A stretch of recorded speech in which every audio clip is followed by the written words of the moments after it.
Alright, folks, welcome back, everyone. 皆さん、おかえりなさい。今日は391日目です。It is day 391.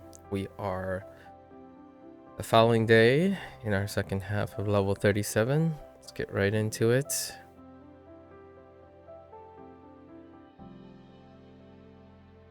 Check out our new stuff. 戦う。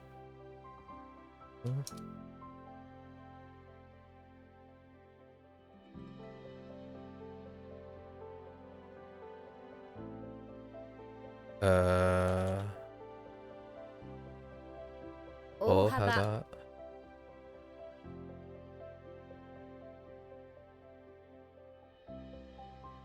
枠。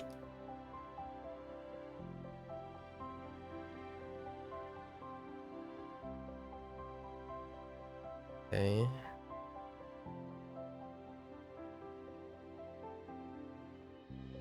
Easy.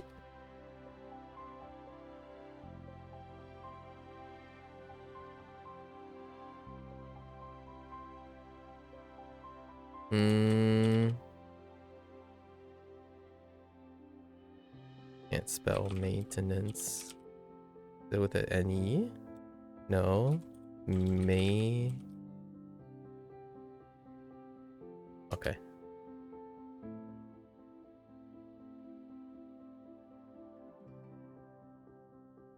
Nope. Tama. Nada. Nada.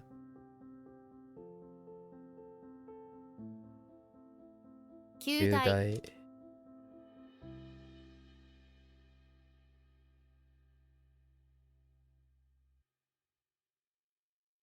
Yeah.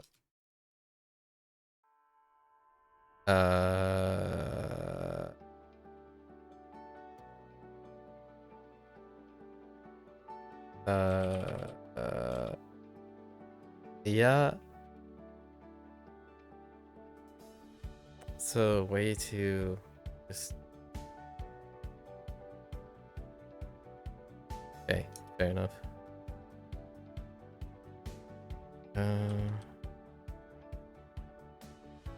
Nope. 戻る。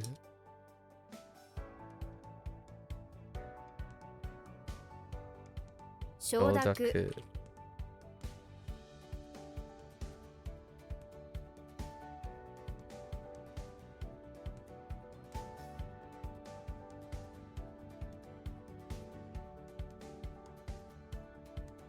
Oh.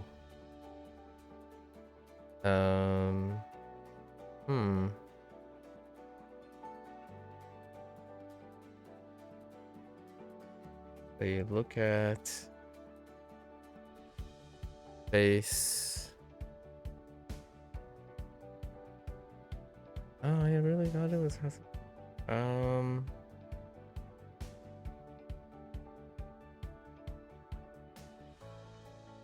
facing.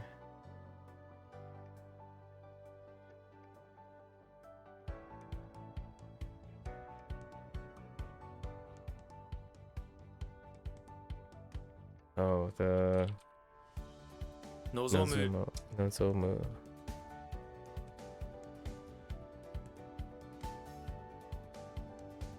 Okay.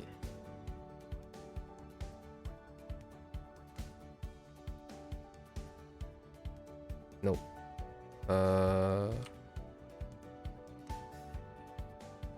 鹿児島？鹿児島県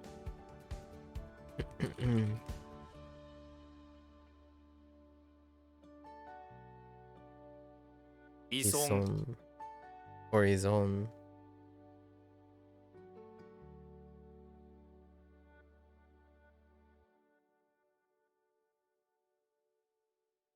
depend with an E?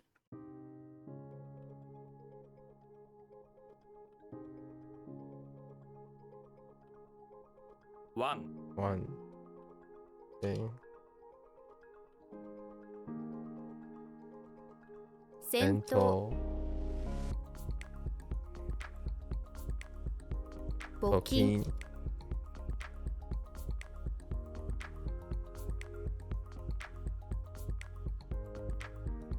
Oh. My T didn't work. 盗聴 Tocho.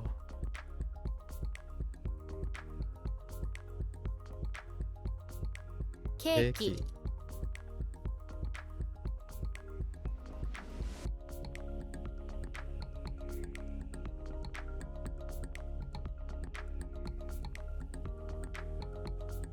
Taiwan.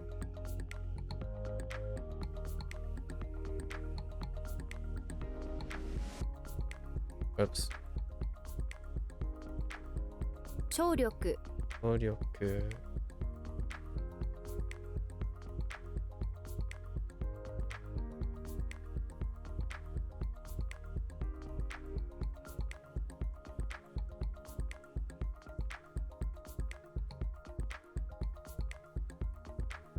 大将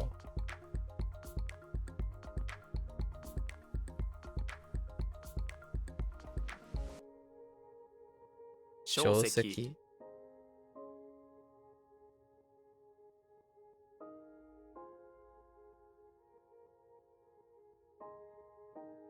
参加者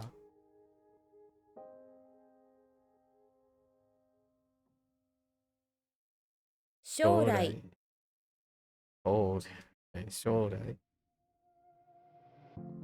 Oops.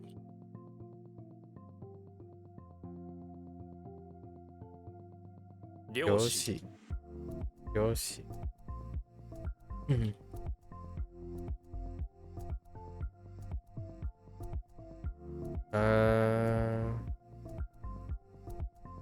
削削るる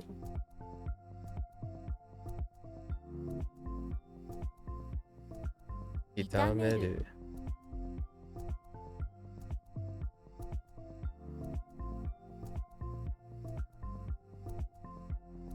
頼む頼む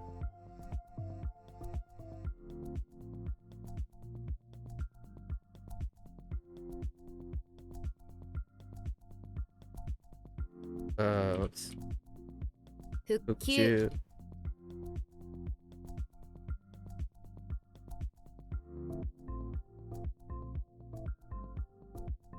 同盟おめ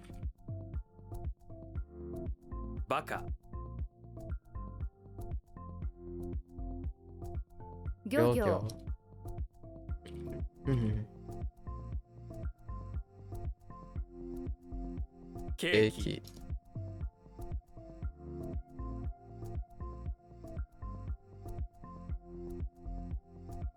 キ医療医療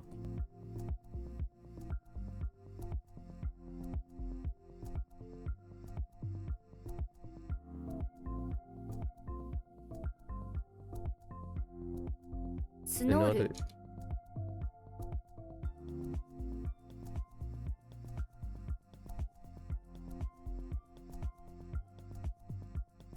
Hmm. To appeal for something.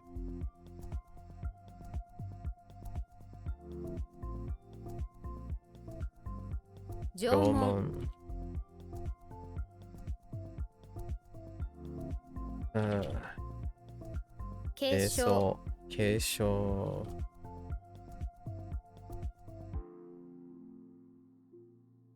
鹿。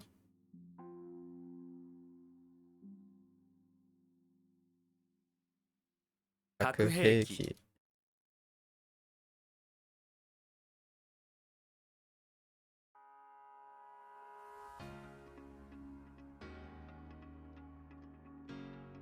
臨時臨時。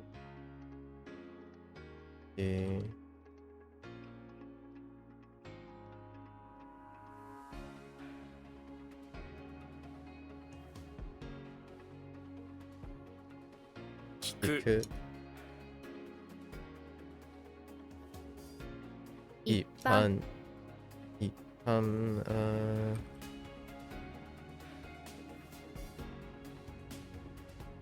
Oh. What? Oh, my T probably didn't work. Oh no. Oh. Oops. 遺 Iseki. 跡 Iseki.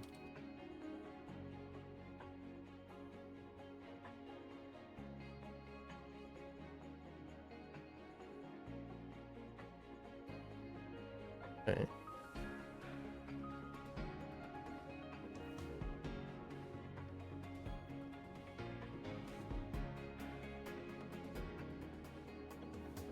Oh, 治療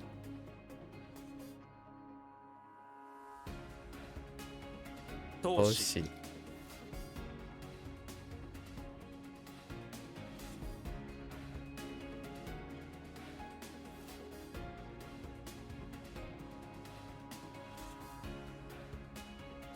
終身刑 終身刑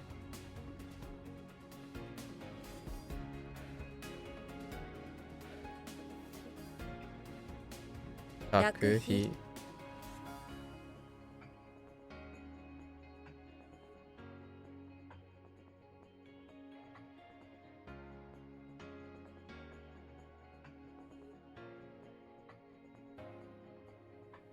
Oh.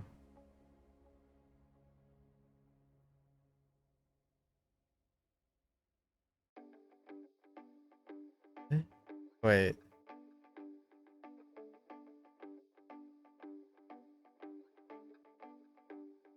Wrong with my carry here.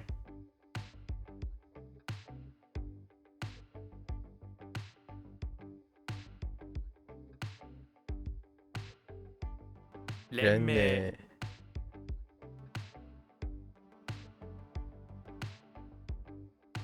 反反抗する抗する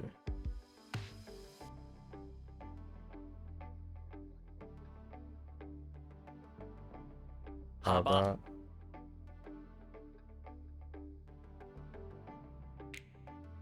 中旬準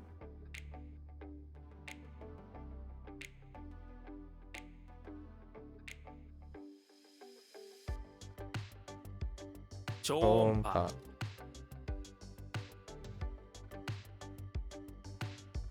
迷惑 I can't wait. Yes. おば Oba.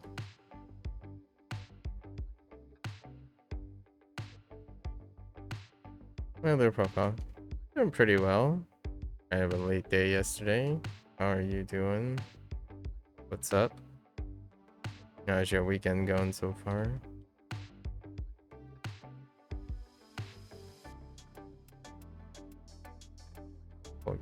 Oh?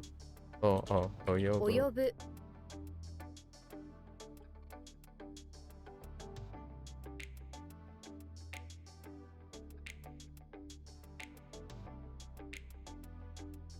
弾丸 Gangan.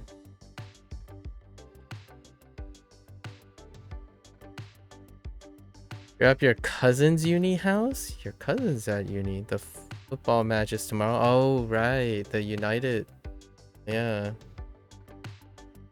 Nice.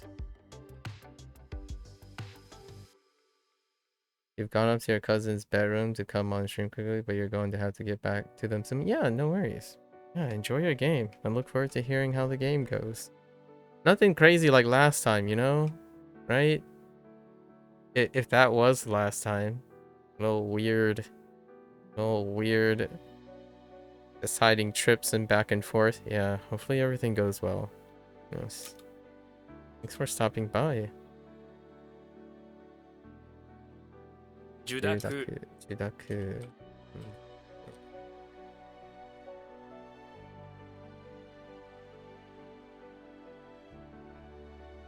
Multi.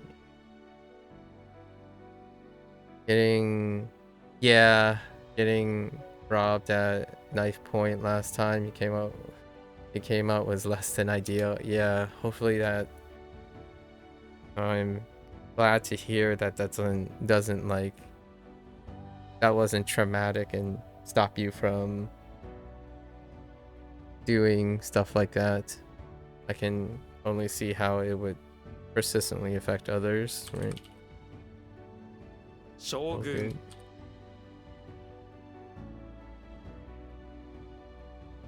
刑務所。刑務所。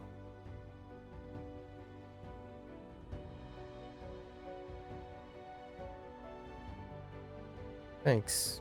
Thank Guybrush. Now keep on trucking. Yeah, you did get over it fairly quickly, which was good. Yeah. Hopefully, you had time to process it too, right? 生命。 You got any pepper spray on you? I'm kidding, of course.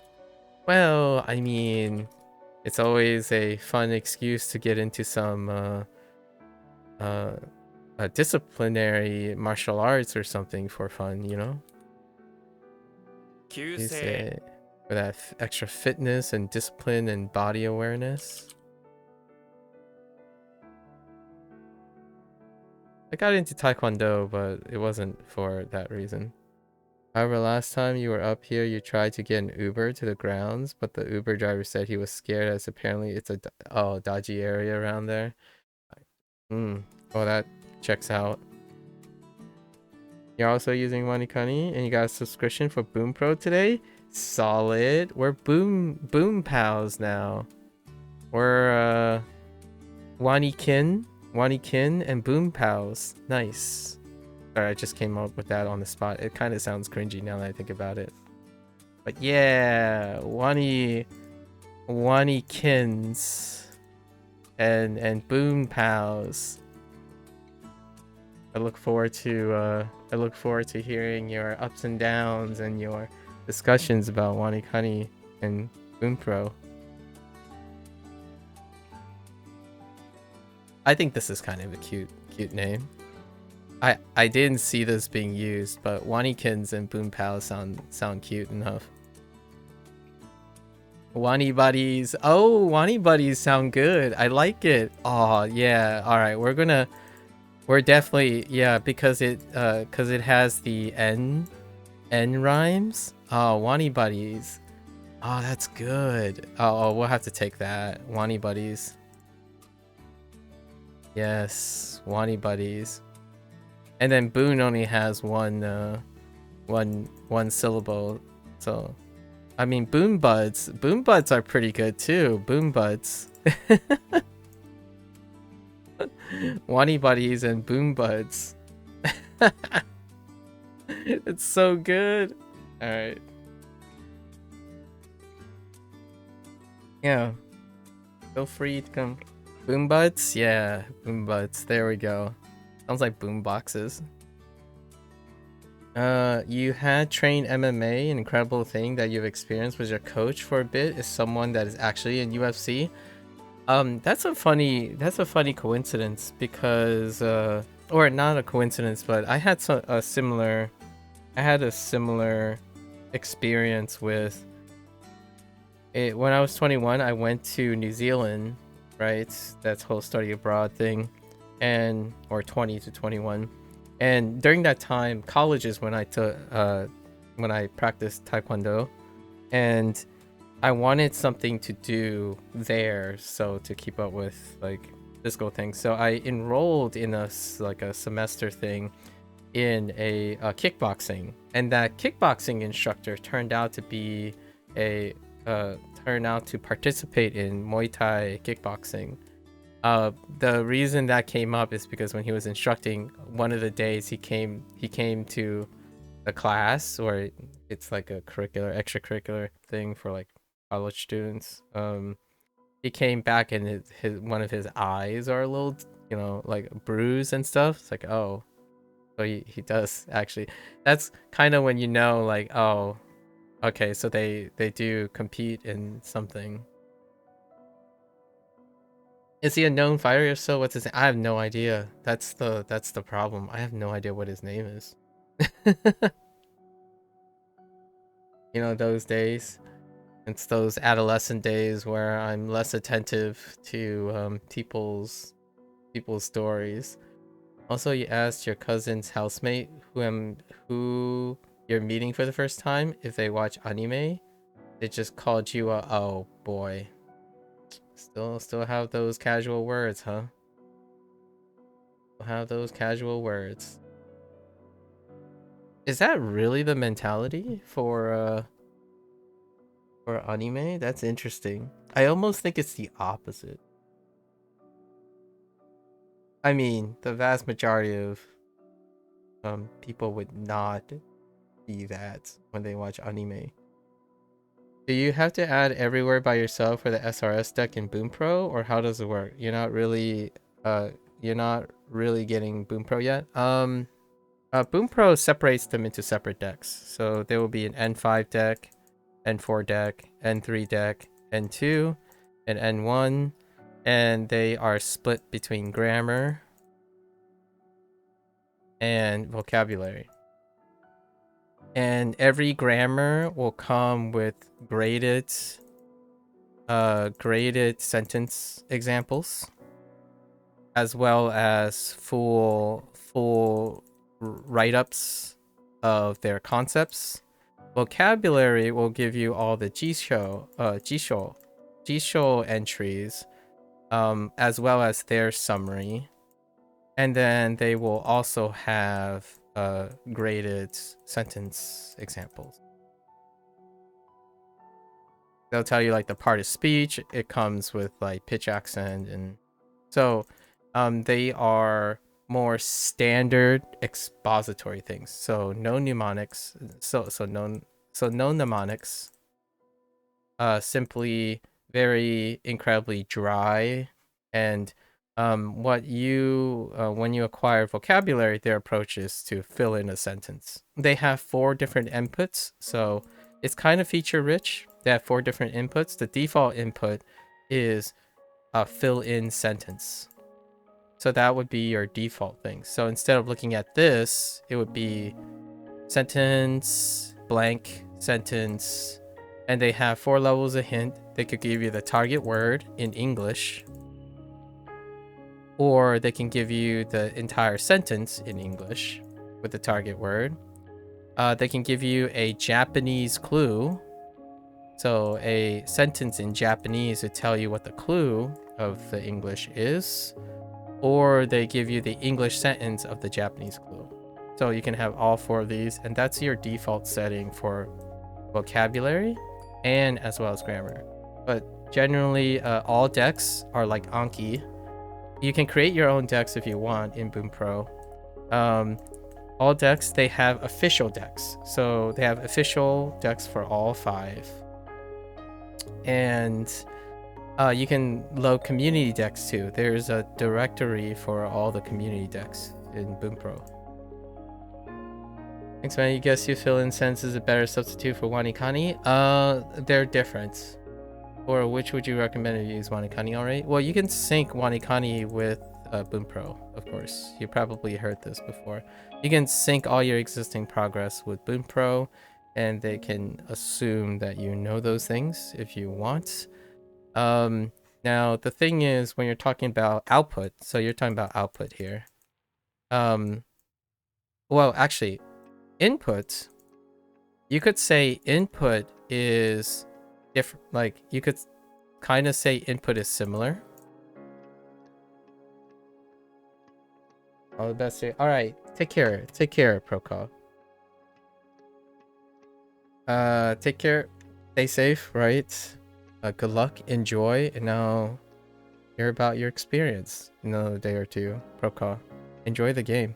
Oh, so now here we go. So usually we talk about differences and similarities, right? And oftentimes similarities, when you say which is better, I often think about people comparing similarities. So what, you're going, so won't hear for answer, but you'll come back to stream to see your answers. Do you use creatine? If not, why not? Oh, creatine. Okay.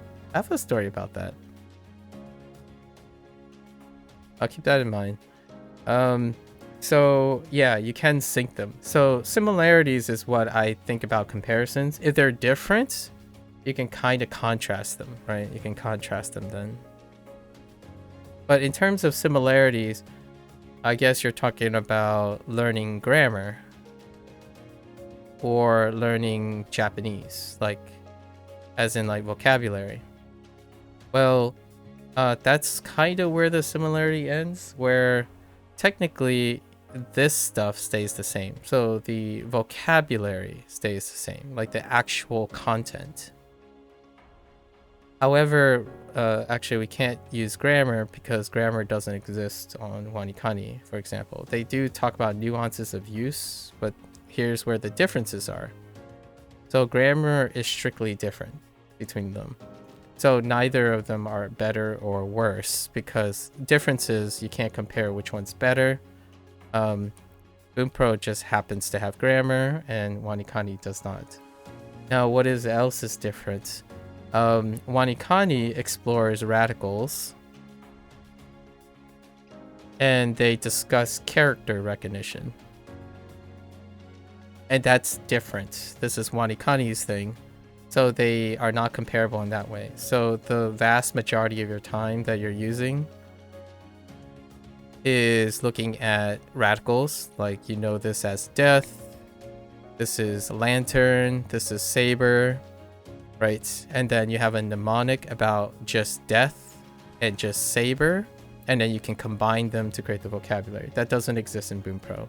So no Boonpro thing. So the majority of the time you're spending in WaniKani is recognizing radicals and characters, which is something you do not do in Boonpro.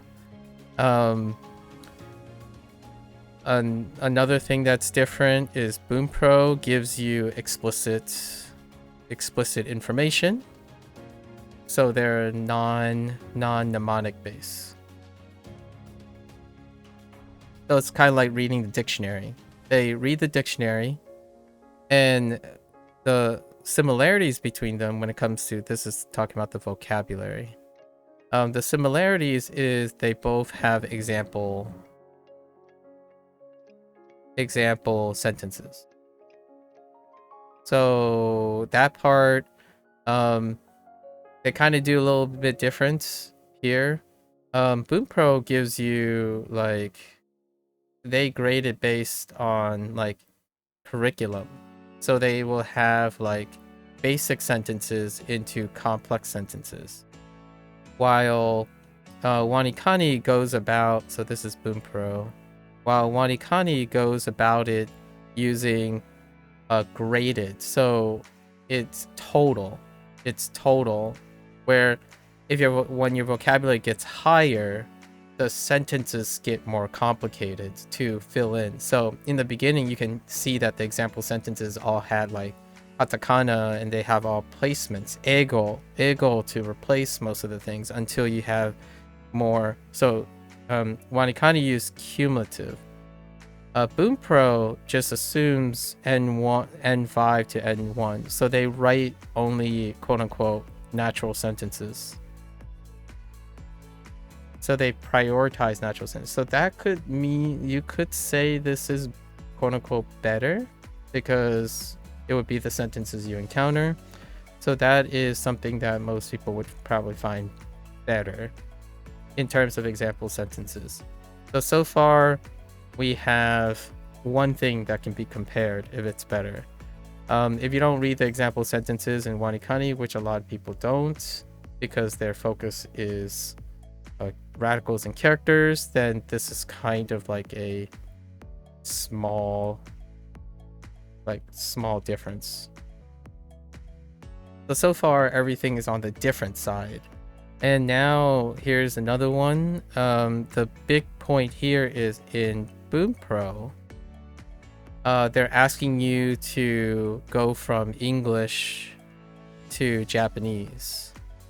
WaniKani asks you to go from Japanese to English. And that will be quite a big deal. This is the bulk of it. So this is one of the biggest differences. The reason why I believe that they don't overlap. So nearly most of the process by default is that when you see this, right, you don't actually see this, right? If I obscure this, and this part disappears. Your task in Boom Pro is to know what that is. So they might give you an English word, actually. So I don't even know what.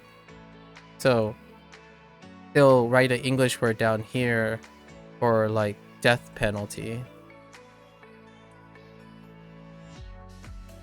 And then this will disappear. So you might be thinking, well, isn't that the same? You're just connecting English to Japanese. But try doing that a little bit, like every once in a while. Try doing the reverse. There is also KaniWani. Someone made a site called KaniWani, which is to do the reverse process. And you'll probably find that outputting in the reverse direction, in my opinion, is a little bit more like speaking. Like eventually when you need to speak and write, this will be really hard. So this part means that Boom Pro and WaniKani, when you do both of them, they're going to feel really different, because going from English and then finding a Japanese word for it is it's gonna be difficult at first because you haven't done it, but it will be very different really, because you spent a lot of in WaniKani. If you spend a lot of time in WaniKani, what you're typically looking at is you're looking at Japanese word and then you're answering in English, and the read and English. It's kind of the reverse for Boom Pro. Thanks a lot for taking time to... Why does my WaniKani... Oh, this is a script. So if you want to add these scripts, I can quickly show you. So you want to explore, like WaniKani doesn't have like input functionality. Boom Pro does lots of input functionality, but careful of the eyes, it's going to turn white because we're going to visit the forum. I'm not entirely sure if you have time to visit the forum. You're going to get blasted here, so careful. White alert. So in here, when you're at the forums, there's a place called API and third-party apps. Third-party apps. This is where there's a collection of user-based things, so not officially released by WaniKani, the WaniKani team, but here you can start here, where at the very top there's a existing collection in this forum of things you can do to add to your WaniKani thing, and one of them is to add context sentences. It does say caution, some of these are out of date as well, but generally speaking, most of them, when you click on them and you go to the actual thread about them, they are being updated by the community, the WaniKani community as a whole. So you can go explore how to edit your things. And I don't quite remember, maybe I can control find context sentence. Yeah, I think it's this one.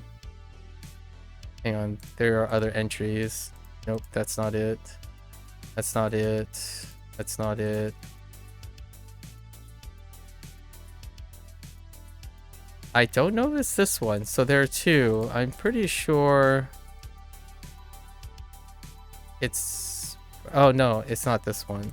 It's one of these. So you'll probably have to look through, and you can just control F for your keywords. That's also the reason why for example, that's also why like my WaniKani looks like this. The color and stuff looks like this is because of scripts. So you might want to explore. I don't want to unpack like all of that, but if you have time, you can explore how to make your WaniKani experience a little bit different for whatever you need. I can tell you that Boom Pro will have all of these and more in terms of features. Anyways, hopefully that helps. I keep the context sentence below if I run into like a brick wall here. So I read the context sentence when the characters and radicals don't provide enough for the answer. And in Boom Pro, I do the opposite. I read the sentence to find the answer. So that's how I'm like complementing.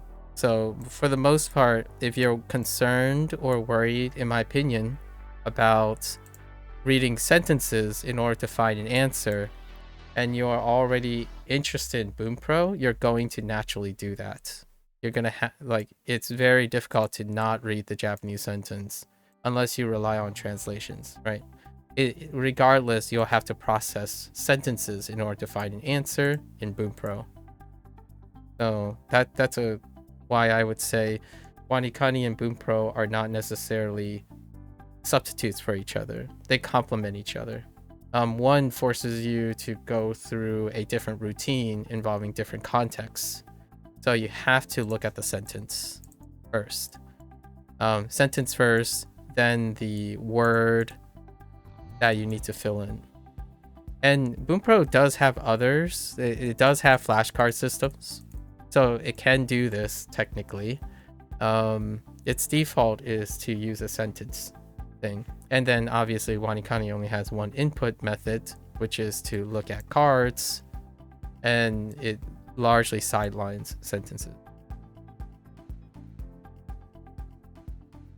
Yeah, Boom Pro also has only listening. I haven't used them yet because it's only been 31 days or 30 days of Boom Pro, and we haven't gone through it. Boom Pro is incredibly feature rich. So despite like the vast majority of WaniKani's info and resource is mnemonics. We'll look forward to using both. Do you use any other apps for Japanese, and are you seriously learning Chinese, or are you learning Hanzi to improve reading kanji? I know more Chinese than I know Japanese. And yes, I am seriously learning Chinese. Like my parents are Chinese, so I know more Chinese than I know Japanese, even after all of this. I was illiterate in Chinese, so I need to learn how to read Hanzi. However, if you're saying if I'm learning Hanzi to improve reading kanji, it does improve reading kanji. Like without a doubt in my mind, it improves reading kanji. But that's an extra step. It's part of the whole point of learning Japanese and Chinese together, that they complement each other as well.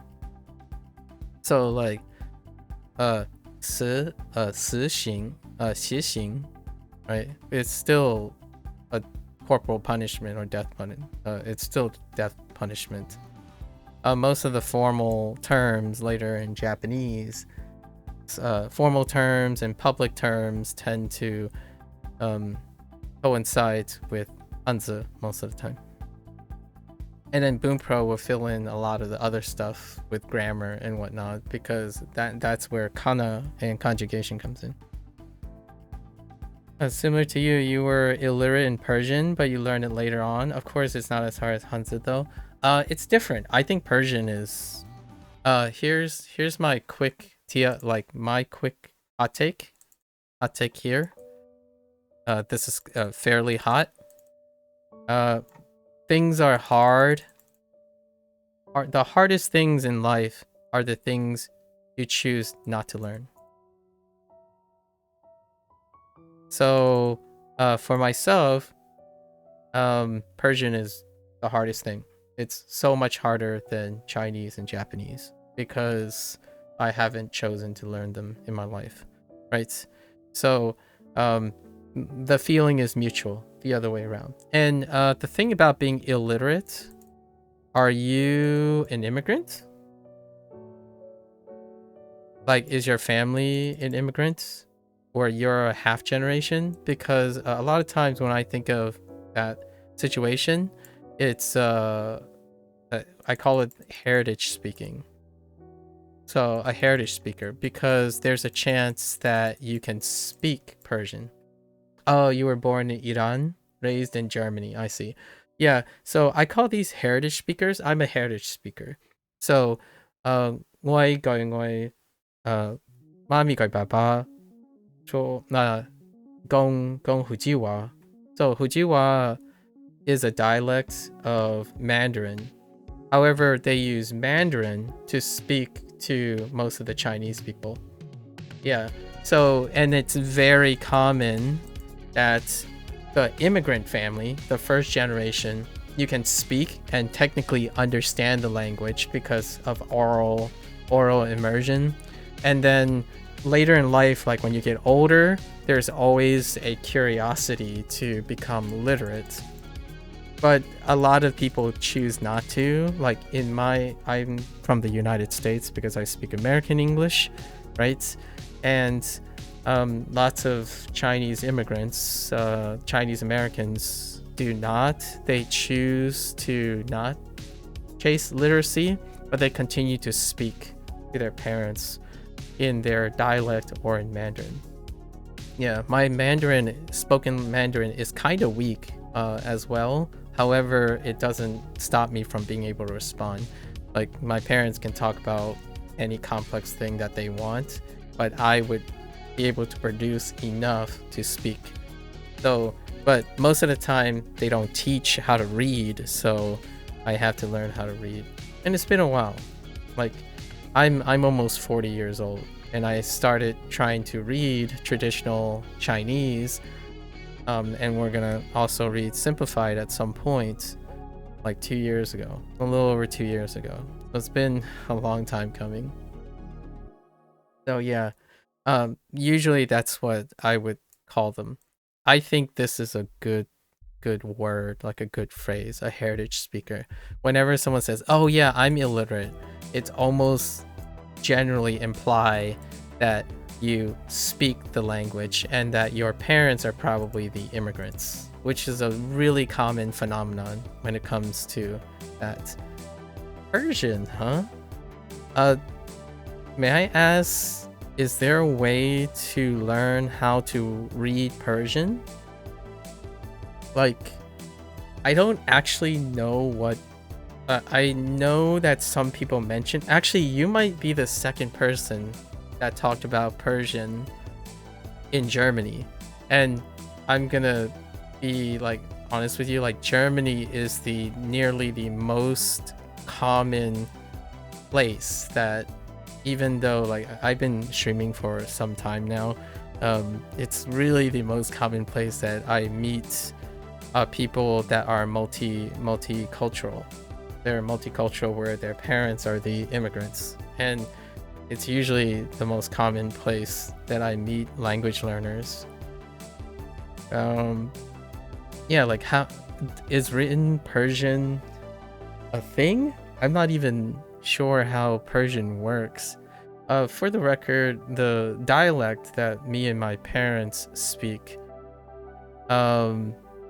it is, the written thing is like not taught, so it's very difficult to know what goes with what. And the quickest way I can do it is like know the Mandarin meaning, and then just see if a sound lines up between Fujianese and Mandarin, which is not that great. They're unintelligible to each other, so you could kind of say that technically I'm studying Chinese, but it's kind of Chinese adjacent from my mother tongue. Well, you guess you could start Duolingo Arabic because you use the same script. Oh, they use the same script. Okay, Persian has a few letters more. Once you read, you can easily switch. Oh, that's interesting. Since Persian is an Indo-Germanic language, the grammar is quite easy for English speakers. Oh, I see. So very similar in a way. So you can start Mandarin. Like, for me, you can start Mandarin, but then you can probably read Fujianese. Like, what I mean is they use the same script. So same script. However, the moment you go to speak, they are unintelligible to each other. So they can't be, like, for example, like Um, like for example, sure. This would be the most simple, like hanasu, right? Hanasu, to talk. Hanasu, sure, is gong. Gong is Fujianese for talk. Gong and sure are really far apart, but there is a chance that they use the same character. They use the same hanzi. It's kind of like looking at kanji, right? And then you're like, okay, like this character is she, right? She, but it's si in Chinese. So no matter what, a Japanese person, if they heard si, it would be very difficult for them to know it's she. And that's kind of how Mandarin and Fujianese are related, where they use the same script, but the sounds are so far apart that they can't understand each other anymore, which is interesting. Is it the same thing with Taiwanese and Japanese because both use the old school kanjis, right? Yeah, it's the same. Yep. And Japanese, I don't know if you're gonna be interested in Hanzi, but Japanese overlaps with traditional more than simplified. But really, it's because simplified is only like a small number. It's like a 20% of traditional. So 20% of traditional got changed, and some of that is incorporated into Japanese, while Japanese take most of the traditional. And in Taiwan, when you put in Taiwanese, Taiwan is completely traditional. So anything like Taiwan, actually, I'm not sure outside of Taiwan now that I think about it. Taiwan is the guaranteed place for traditional Chinese. And then simplified, you can still find, like, simplified is mainland.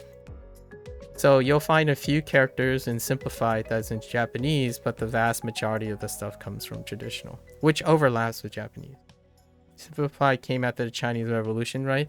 I think so. Somewhere around that time. They tried to make it easier, I guess, easier to... I don't actually know enough about the reasoning behind simplified. Yeah, I have no idea. And Taiwan was politically opposed to the Communist Party, so they didn't adopt it, if you think. It is... You can make an argument that preservation, so Taiwan is preservation because they are the remainders of the People's Republic of China, right? Situation, like... and that could be it. It could be part of the reason. Preservation or like pragmatism as well, right? Chinese pride on pragmatism. So like a good example would be using like a character like this. Oops, sorry, I'm using a mouse. This to Japanese and simplified. Like simplified and Japanese use this radical versus this radical, which is the traditional radical. There's one like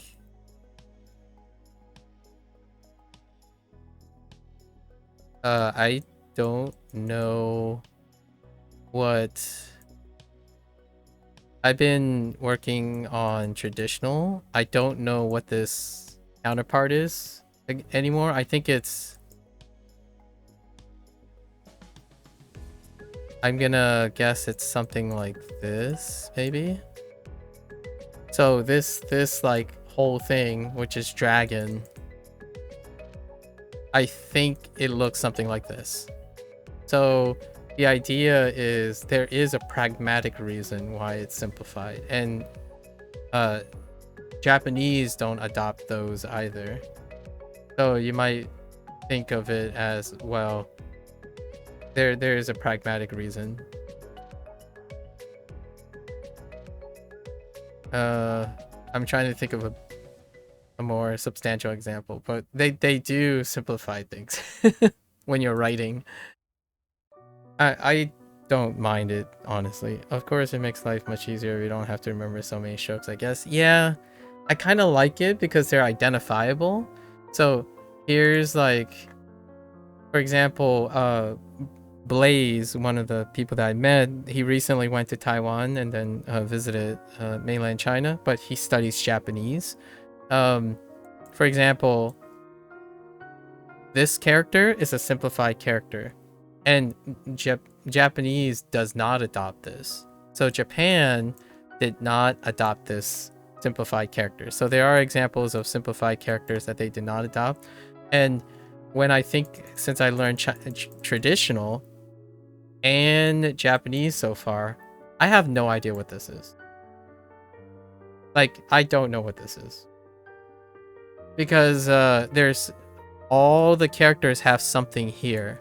There's something here that is supposed to be there, and I don't know what it is. So this character, I have no idea when they use this character. Like, it's unclear. So when you simplify things, you also have less details. And less details mean that, like most things, like English, when you say, I do this, you're like, how do you do it? What do you do it? You need more details to know what it is. So simplification also means generalization, and generalization requires more context.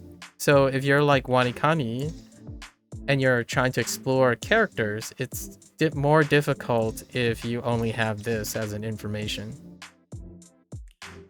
Like this tells you very much less. It's one thing, right? So if you add something like I don't know, if you add this, then it becomes a different character, and that happens a bit when I look at simplified. There are quite a few simplified characters that are fairly common, or simplified radicals that are fairly common that are not in Japanese or in traditional. Yeah. Yeah, like this one here. Here's one. Like something like this. Maybe there's another stroke up here.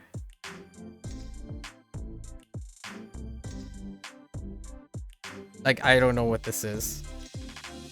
Like, I'm expecting something here in order to know what it is.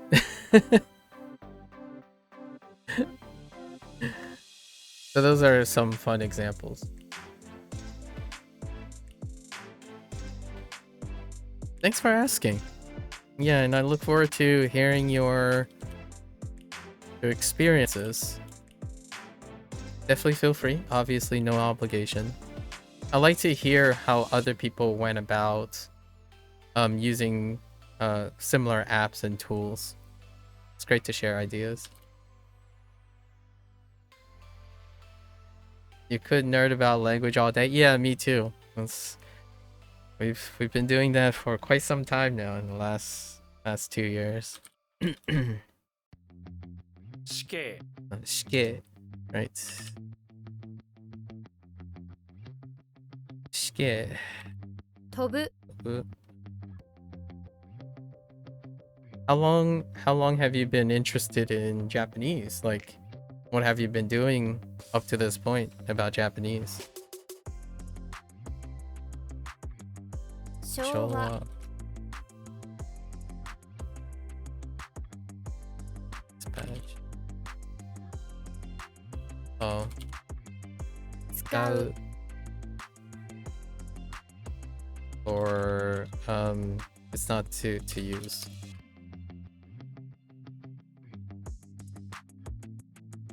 国際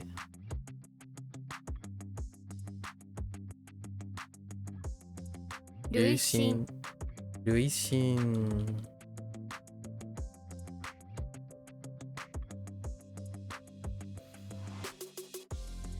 狙撃 狙撃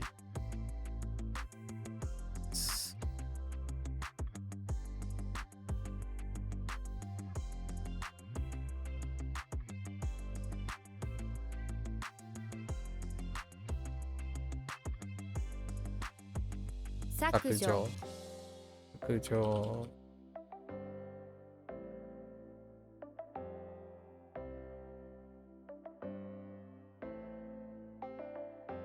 狙狙いい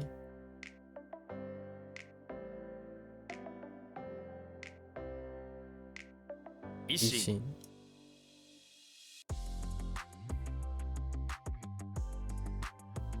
20 years ago, you stayed there for a little while? 20 years ago.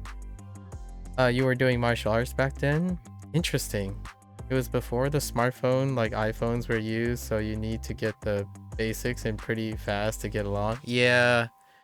Yeah, I haven't traveled to a place where there's a language barrier. 20 years ago. Actually, it hasn't been 20 years ago. 17 years ago. 17 years ago, the first place that I've ever went like outside the North American continent, right? The North American continent was New Zealand. So we were adjusting to British English, Kiwi, and Australian. So it was an accental difference as opposed to I picked up a few things there, but not so much. The closest encounter I had was hearing the Maori language, which is like Pacific Islander stuff. We had to do cultural studies as a part of our study abroad, so got exposure to the Maori stuff. Back then, you just learn with textbooks, hiragana and katakana, but it was always on and off, and you did a lot of shadowing with audiobooks and so on because you don't like to go to classes. Oh, that's fair. I guess I would be kind of opposite of that. I'm incredibly traditionally trained, so I was part of liberal arts. I'm a traditional liberal arts formal education baby. And now I'm like postdoctoral liberal arts education. So whenever it comes to finding ways to work things, we do cross analyses and comparative things. I spent most of my life in science, so we did molecular biology for the most part. And cross analyses for learning and education was my thing. I wanted to do science and research, but my calling was to teach and educate in like pedagogics and whatnot. I didn't take any formal education in pedagogics. I think pursuing like doctoral degrees in most forms of discipline require that you learn how to learn and solve problems. Otherwise, it'd be a really rough road. Honestly, you would have to get incredibly lucky to not be able to learn things in various ways and develop problem solving and critical thinking skills in order to get a doctoral degree in pretty much any discipline. I say that with a grain of salt because the internet, the post-internet age has kind of changed that landscape. People can claim to be a lot of things without necessarily being vetted for specific certifications. So like for myself, when I'm talking about language learning, I would give you the disclaimer that I am not someone who studied linguistics. I did not study linguistics, nor did I study pedagogics. So I'm not a professionally trained person who understands the principles of teaching and education. Teaching and education was a byproduct or a kind of, it was an obligation. It was a requirement for research in order for the universities in the United States to like fund. It has a deliberate system, but in order to keep the schools running and whatnot and your stipend and stuff, you are also required to teach. However, while my colleagues might not necessarily like that part, I enjoyed that part arguably more than my marriage to science at the time. So at the time, I had two things that kind of just consumed my life. the act of passing on information and figuring out how to get people to learn things in their own distinctive way they require, and the pursuit of knowledge that is new, right? The pursuit of new knowledge. Now you're trying to learn again, this time with WaniKani and hopefully Boom Pro. Nice, nice. Were you aware that WaniKani was around 11 years ago? I think Boom Pro is turning 6 or 7 or something like that. It's interesting that... May I ask how you came across WaniKani and Boom Pro now? They have been around for quite some time. They're kind of on the older side nowadays. MAKU is a younger one on the block. So most of the kiddos these days are talking about MAKU. MAKU applies like sentence mining techniques and encouraging kind of, you know, the trend of incorporating comprehensible input through using a plugin for sentence mining, and that leads to creating flashcard and SRS systems. Yeah, you're not against it. You went to uni too, but for languages, you prefer them in a fun way. Fair enough. Especially if you're just learning them out of interest. I see.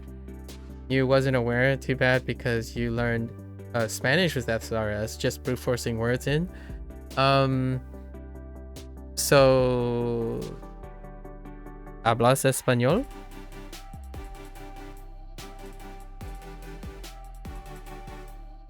I learned Spanish too in the beginning. I still need to make time on catching up with my Spanish. My Spanish was around like B1, B2. ¿Tú también? Sí. Claro. You know, I live in the United States, so it's kind of difficult to get by without encountering Spanish, but more like Mexicano, right? Mexicano, Hispanic. The area I'm from in the United States is largely Dominican Spanish. Vaya que lindo. Interesting. ¿Y? ¿Qué? Like, Q? That's interesting. Vaya. Oh, that's European. Okay. Dominicans have the weirdest dialect. Yeah. I'm around the northeast region of the northeast region of the United States. A lot of Dominican Spanish. You were there last year and you almost didn't understand anything. It's almost sounded African. Oh, yeah. I can kind of see that, honestly. Yeah, my teachers were largely Latinas. I think it sounds softer. I think a lot of times it sounds softer, but it does have that Americanized softness to it. So it's related to Japanese. I mean, Spanish kind of nicely complements the sounds of Japanese. So if I had anything to incorporate Spanish, like I had an example yesterday, recently, like comida. Like comida is, it's very hard to not try to think of a Japanese word that matches comida. Or I guess you can heiban and say comida. Like comida, what does comida mean? Let's see if there is a Japanese word that lines up with comida. Not particularly. Or oh no, maybe comido? We have a komidori. That's kind of interesting. Well, I don't know if you find that interesting if you're doing Spanish. I like to think about Spanish when I'm listening to Japanese. I still have yet to review all the stuff. Like, I have to review up to like B1, B2, which I kind of try to start doing. However, my workload is too high. So you brute force WaniKani exactly your type of learning. That's fair. That's fair. I have not learned this way. Babbel helped you a lot too. Back in the day. Oh yeah. Back in the day when I learned Spanish in high school. Then I went to college and also took Spanish as one of my general education requirements. And back then it was textbooks, and we had textbooks from Madrid. So Madrid's textbook, whenever we had to listen to like the CD things, it was very difficult because they had like a heavy Catalan accent to them as well. So our teacher was Latina. That was like the accessible books back then. So, you know, the CDs wedged into the optical disc, wedged into the Spanish books, and you just read the Spanish book and then do things in class. That was largely it. Nowadays, my Spanish is the way of heritage speaking again. Like, if someone speaks to me in Spanish, I'll respond in English or like broken Spanish. And I do this as a starting point for pretty much everything. So in Japanese, I would like, if someone wrote to me in Japanese, I'd be like, "Oh, okay. Yes." Or "Hi, so desu." You know. Right? Sí. Claro, claro. Right. Like, of course, mochiron desu. Right? Just buenos and I don't know, entiendo, right? Yo entiendo, yo entiendo, and wakarimashita and whatnot. Ryokai desu. Ryokai desu. I'm still really, like, I am not good with reading Romaji, so you gotta lots of the common ones are pretty good, but man, Romaji takes me for a loop. So is reading Chinese, when people write like their names, like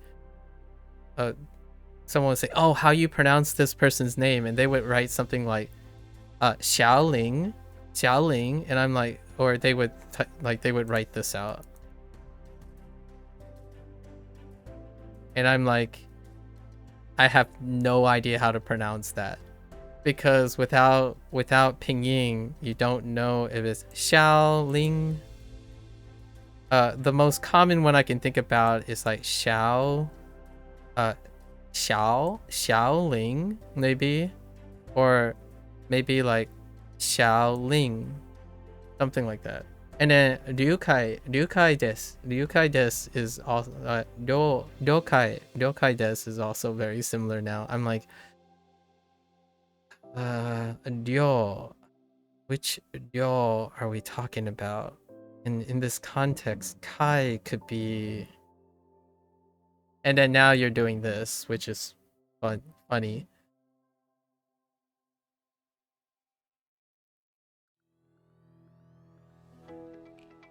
Yeah, I don't know if you started practicing that or not, where like you read people and they are like very used to seeing Nomaji. They're really good. Like, people who read Nomaji, I'm very impressed that they're able to do that without like the script.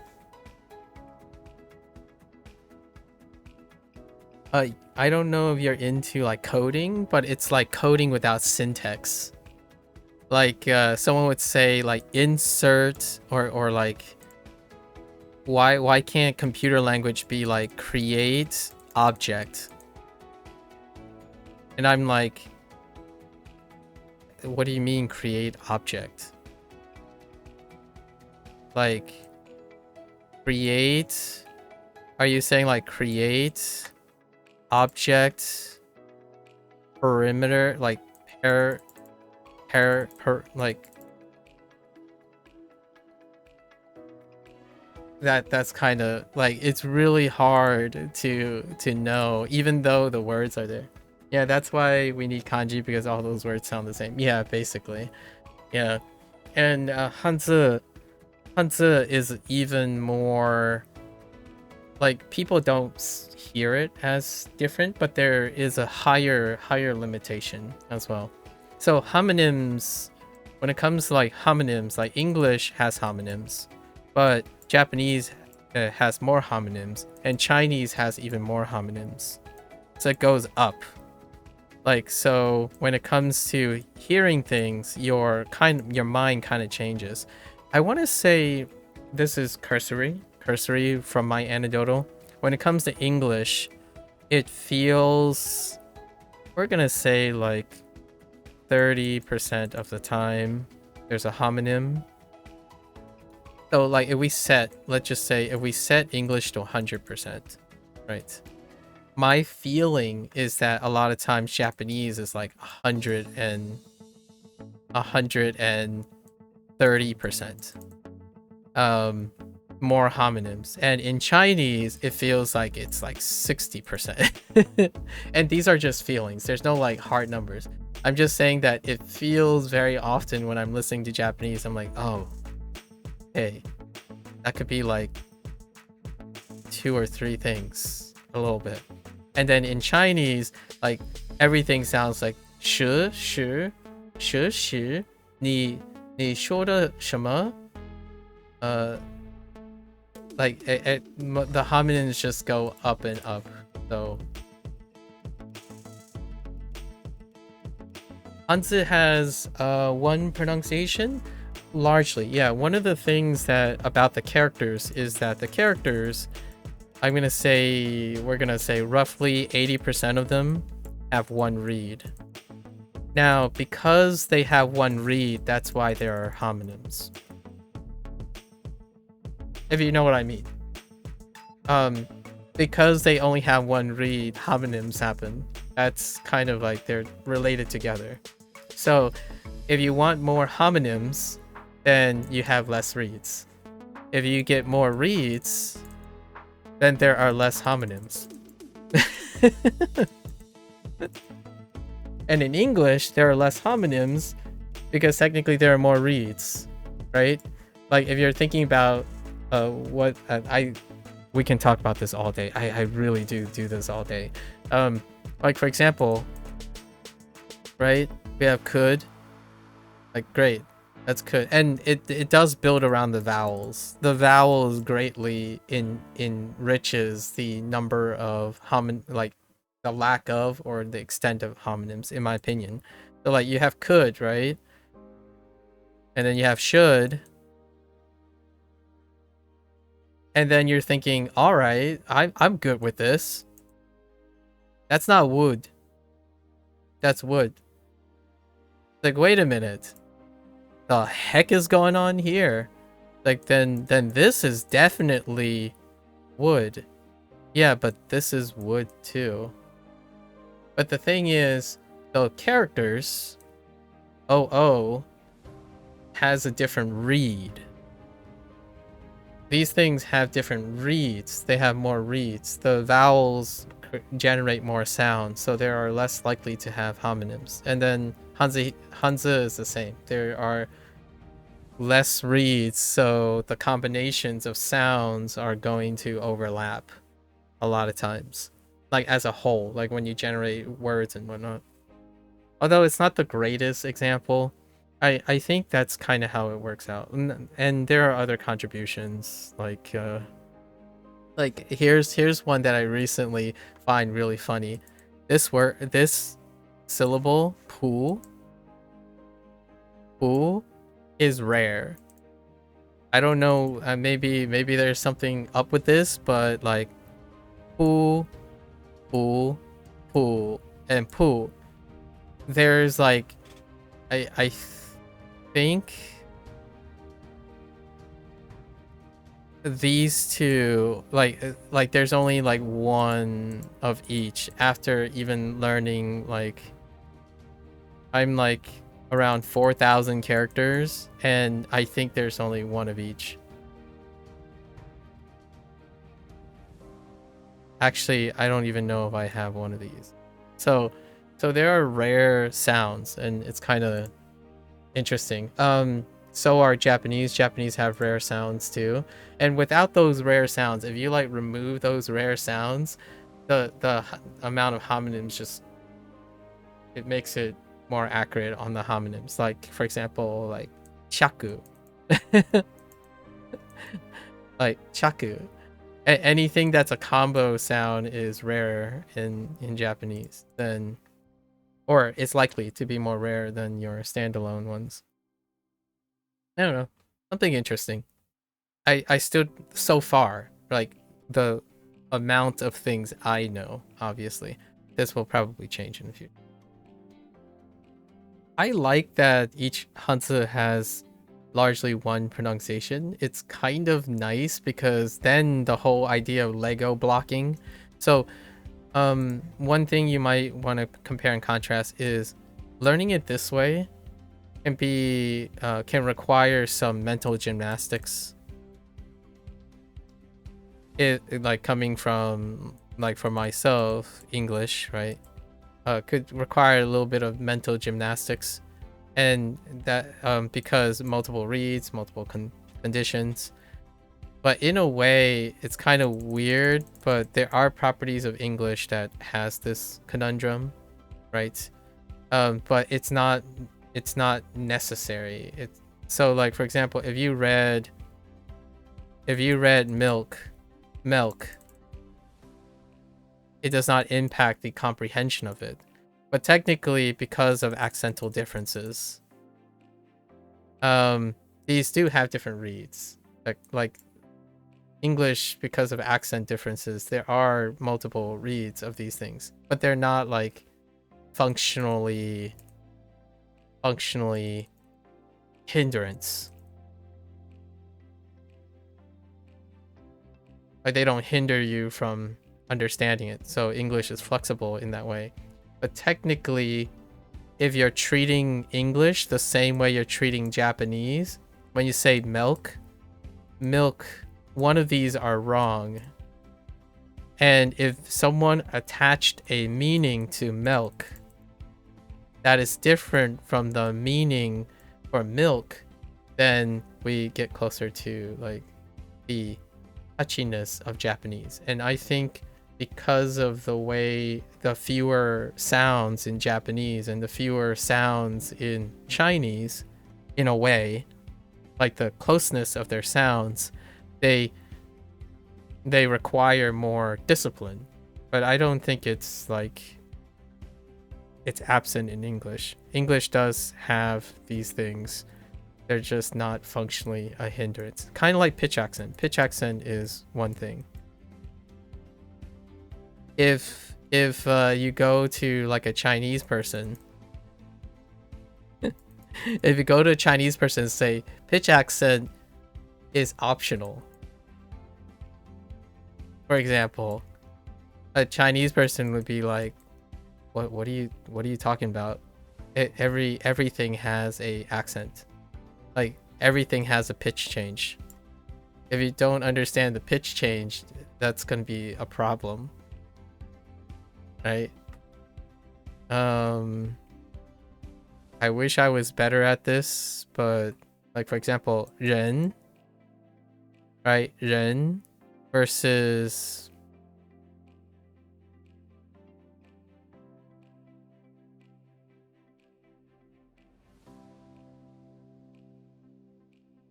is this a thing? Oh, no, I don't have a good example. Hold up. I got one. No, I don't got one. You know, I should be good at this, but I'm not. It's fine. We'll find out when I'll come up with better examples in the future. Let's just say there's a lot of tones that their characters kind of look the same because they all carry them, but they also vary in their they also slightly vary. Like it would be something as simple as, I don't think this is a good example because I don't know these exist, but sometimes there's a chance that these two would vary by one tone. Like, this is not the case because I don't remember if this character exists yet. I don't know if I used this character before, but this would be like 知, right? 知, and there is a chance none of these two, neither of these two actually carry sound. So this is probably not 知, but it could be, hypothetically, it could be 知. So 知, 知, right? And even the characters themselves will look similar, and they're similar in a way that it could be confusing even based on the sound. Like, for example, this would be a classic one. You would use finger and a this, and then you can insert a radical carrying sound, a sound that carries a radical that carries a sound would maybe be something like this.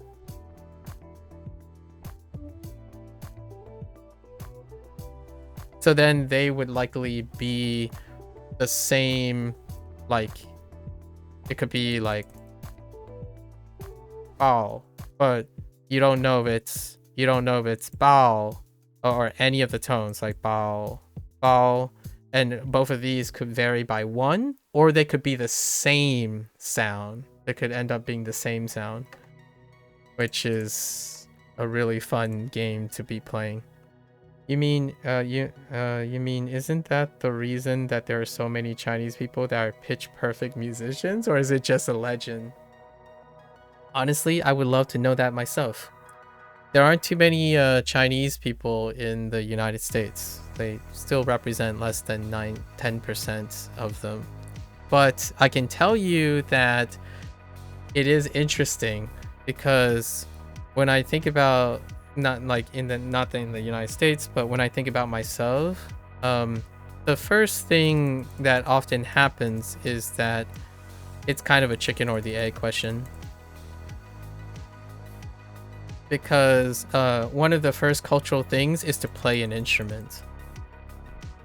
And it has been often accepted since I was born that when you play an instrument, it helps with things like discipline and learning a skill and stuff. And yes, I was a musician, so I was a violinist.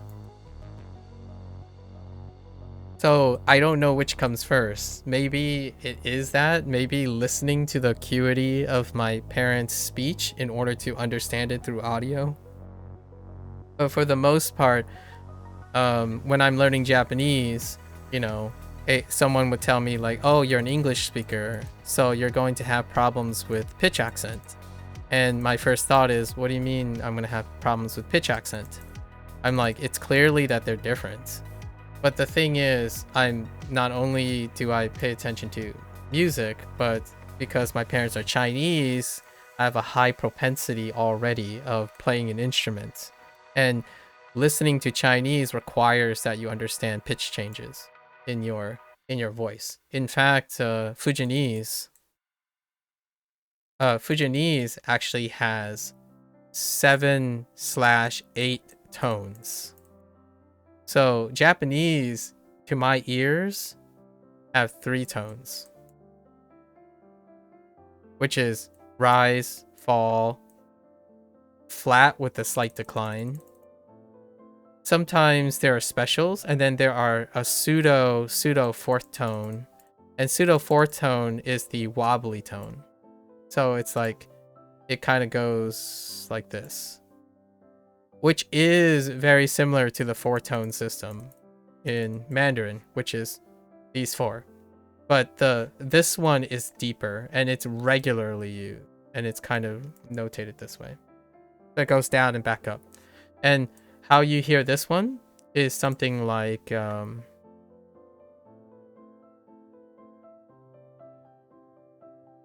when you hear this phrase, like like a verb in the te form, like mite, or like tabete mo ii. So ii. So when it becomes like a question or something. So it's a special one where I can hear that they modulate it. So like mo ii as opposed to mo ii, which you could still do the same thing. It's functionally the same. Moi, moi, like ka, right? Desu ka or desu ka. So when you're doing like desu ka, like going up, that's like closer to the tone 3 in Chinese. And then it just raises even higher so that you're always going up. But you can still hear those modulations when you're like a musician or you speak a tonal language. You can hear those because those things are different. Like, for example, another tone does exist. There's another pseudotone. There's two what I call like pseudotones. And pseudotones mean that it's not common. It's like rarer tones. And in Japanese, one of the tones is when you have the small t. So like, I don't know. We have like, mitte. This is kind of like a glottal stop. A glottal stop. And in Fujianese, it's represented by this. So that's one of the tones. Mitte. Or mitte.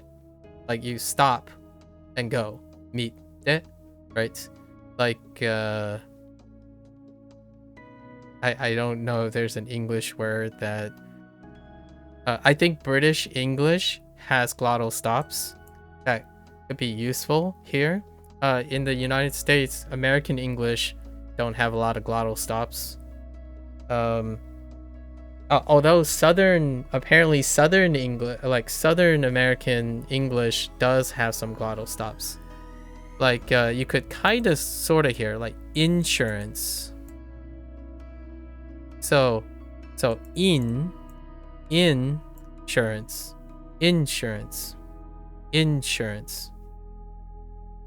Or maybe something like when there's a double letter, something like this. It's not like it's not part of English, it's part of accent. So opportunity, right? So that stuff is pretty cool. According to Gemini, studies indicate a significantly higher prevalence of absolute pitch perfect among Mandarin speakers compared to non-tonal language speakers. Oh, that's interesting. We'll have to visit that. Yeah. And thanks for hanging out. But on that thought, it would be very interesting if other tonal languages have a higher prevalence of pitch, like perfect pitch, or like pitch training, if you know what I mean. Like, because I actually think before you go, like, I don't think, like, for example, you, Persian, German, right, are not capable of having perfect pitch. I think when it comes to pitch training, most people don't need pitch training. Like, they grew up without pitch training. So it's one of those things, like, when you think of pitch perfect, you think of a potential, right? A potential. But if you don't ever need it in your life, you're not operating at your potential.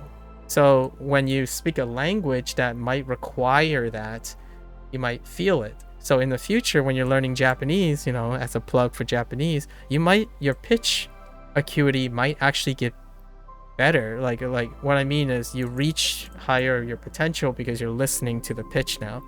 Maybe. Or pick up a guitar, right? I don't know if you like instruments. But anyways, it was a pleasure. It was a pleasure. I look forward to hearing from you every once in a while. Maybe like some progress reports or keep each other encouraged, right? Good luck, good luck. Good luck, guy. Enjoy and sleep well. Yeah, it's definitely really late over there. Always a pleasure. All right. Maybe I should... Now I have to answer the creatine question. I'll save the creatine question for answer for pro call later. Creatine. No, creatine. Okay. Let's go. Let's get back. Keisai wa ne? This is not quite. Feel like carrying a potential. That's wait. It's not quite opportunity.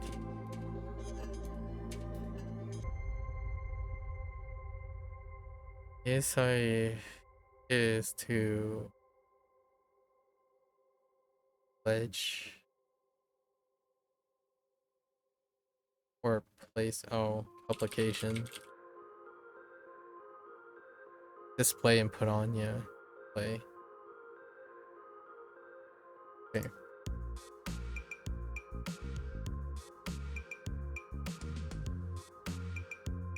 Hmm.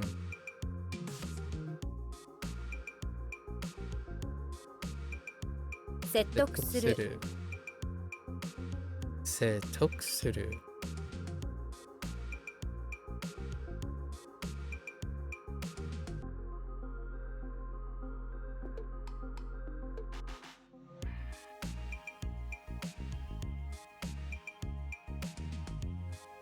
To obtain theory. Explain? Possess? 説得する。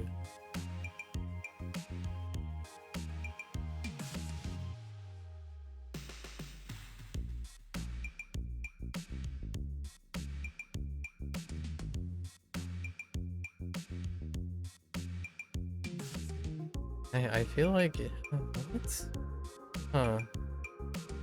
説得する. Oh, wait. No, that's definitely theory. Obtain theory.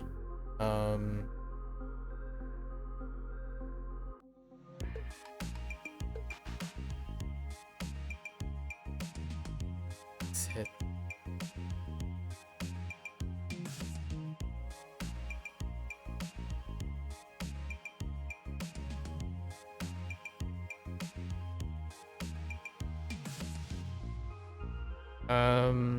If it's not to understand or something, it's probably to persuade.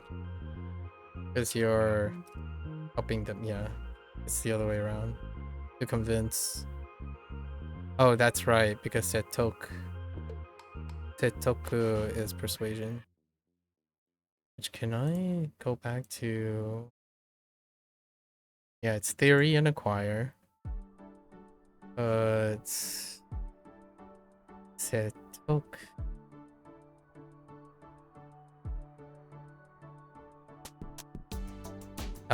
Persuasion is kind of tough. I'll have to think.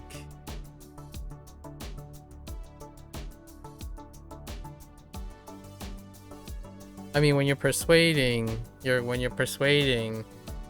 it's kind of like a 50-50 at the moment for me to know if you're doing the acquisition or you're precipitating the acquisition. Like are they talking about the speaker or the person they're doing? To persuade is talking about the person you're acting on, acquiring the theory, as opposed to you acquiring the theory, which means that it's to understand or to comprehend. That's gonna be an interesting obstacle in the future.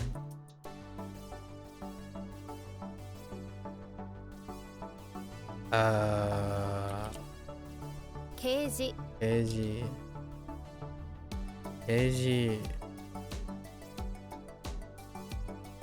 What? Display? Oh no. Display. Guess display, notice, or indicate. Okay. Which is still notice.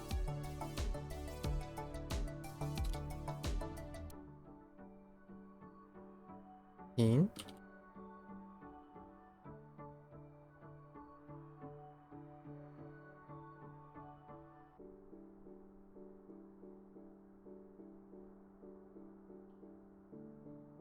Oji. Yeah, he went back and forth between no and oh. 許諾。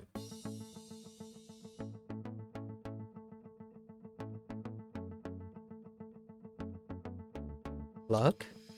積む。変換。香水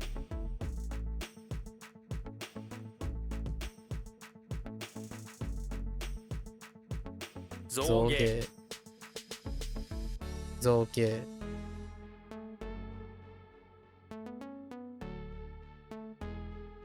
献献血血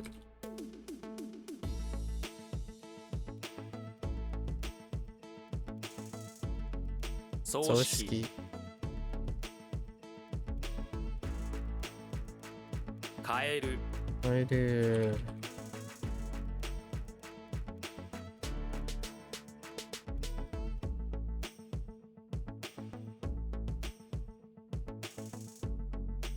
継ぐ継ぐ OK 継ぐ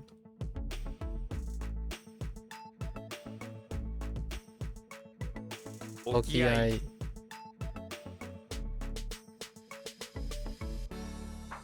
Oh boy 舞眉眉眉眉ね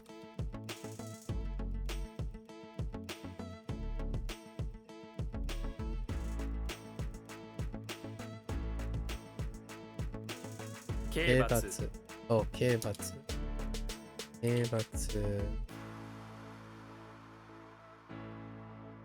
鮭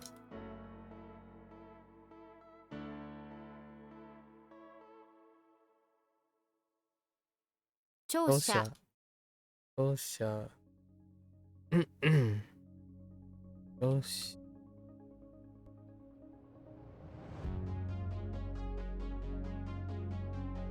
類類類nope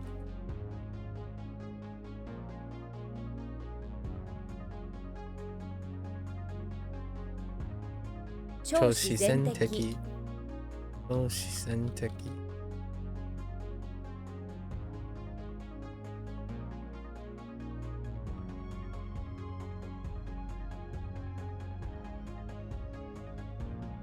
核核実験実験核実験ね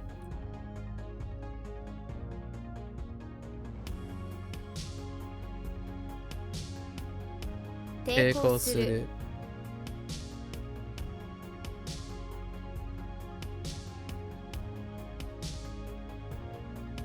あとあとなあとあとあと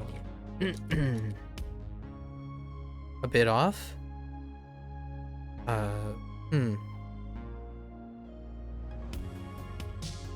I'll have to look at that next 換気換気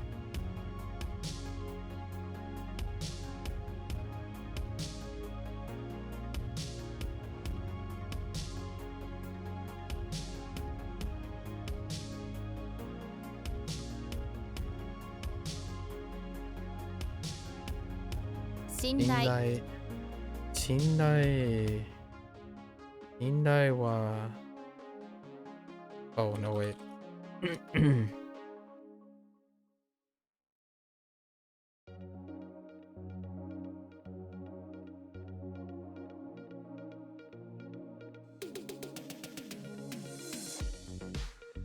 下下旬旬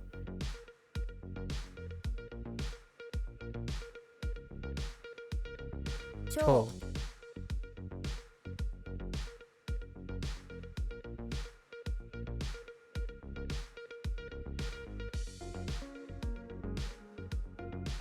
津波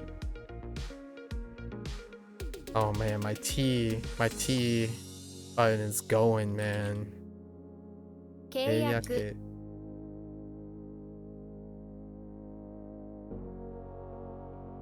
Oh boy. I'm gonna say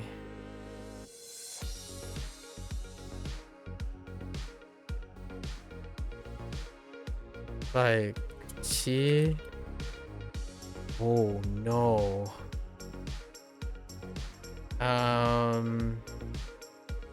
It's like Chibue? Oh no. Chibue. 口笛 Chibue Now is this like a flute? I think it's a, or like a bamboo whistle. Okay.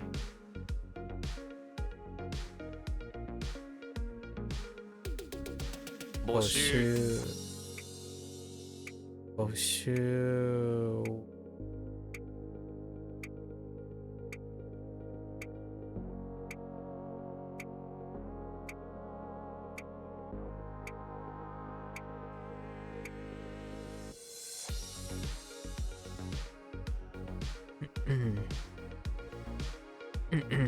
Olsen. Olsen.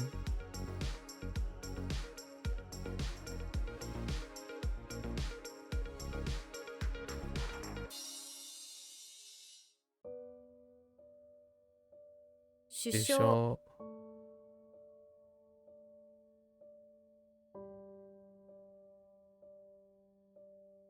Danyoku. Oh, Danyoku. Man. Danyoku.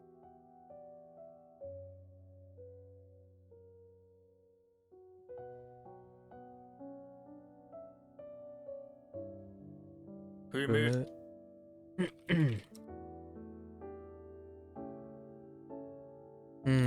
Kiba. Kiba. Dang it.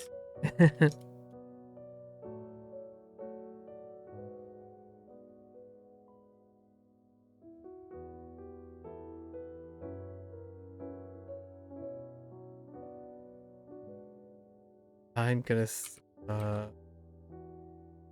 mazusu. No? No, kuzusu. Kuzusu.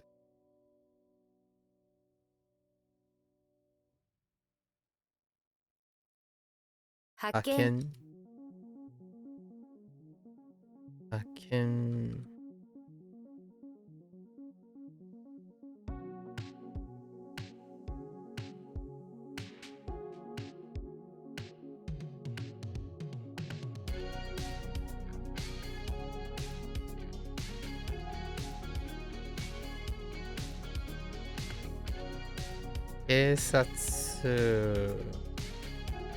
Keisatsu. Uh-oh.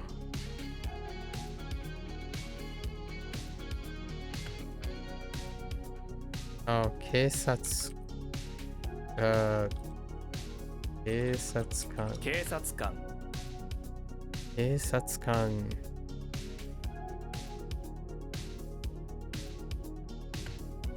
Okay.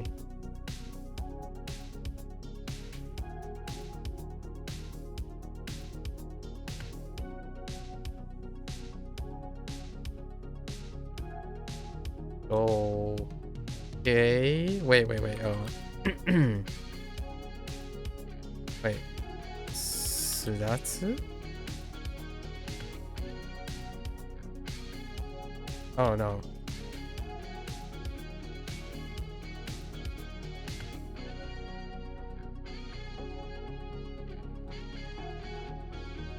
Oh no.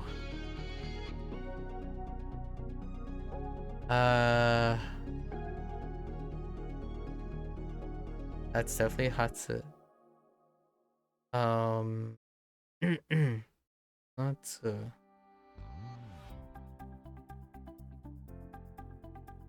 Oh no, it is. Probably Teihatsuru. No?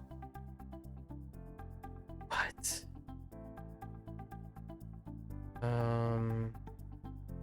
Unmask. Right? It's definitely unmask. Oh. Tekihatsuru. Hatsuru.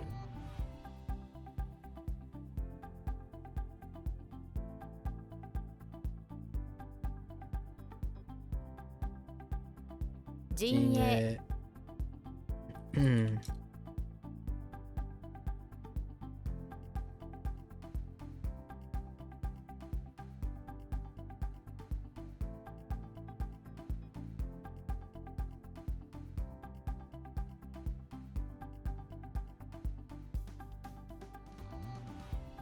Kinu.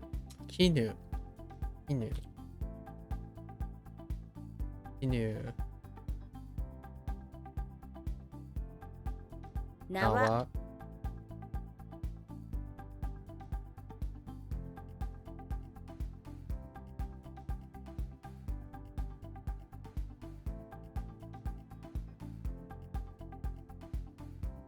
臨界 Linkai.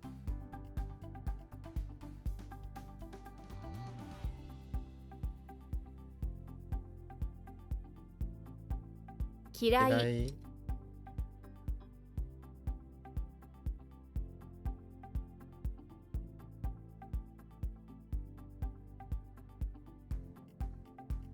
'Yes'? Oh, whoops. My T didn't work. Oh, wait. Wait. What?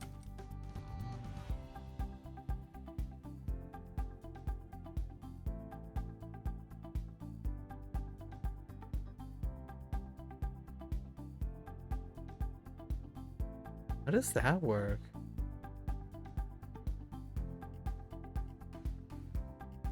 Taite. Oh, Taite does work. Huh. Hmm. Eh.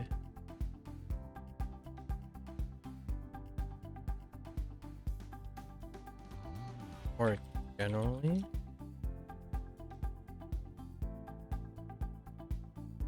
Usually in most cases, yeah.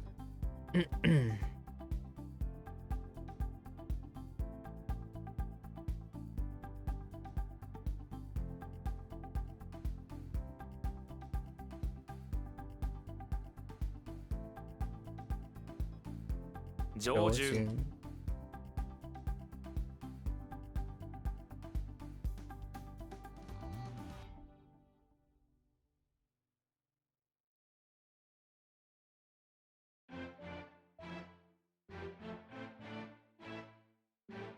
湧水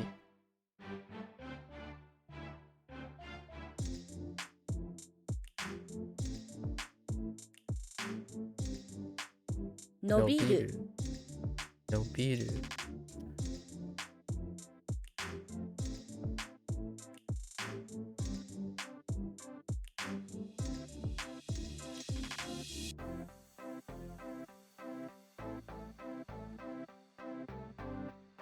Shipitsu. Shipitsu.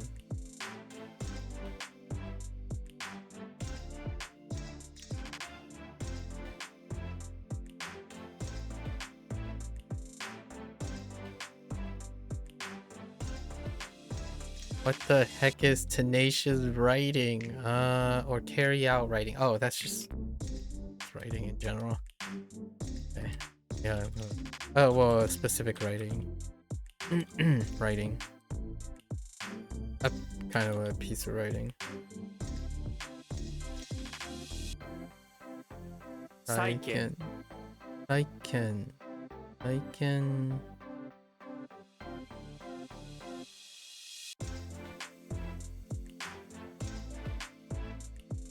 Okay. Heck. Shin. Or shin.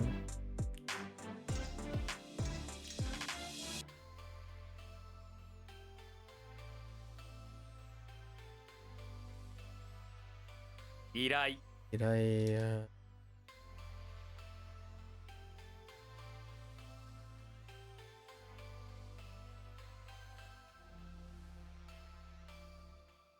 献金 Genkin.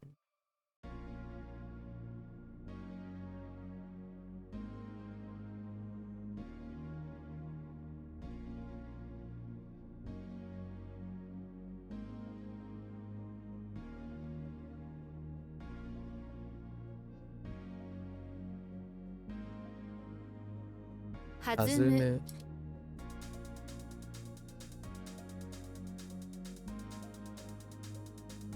What the?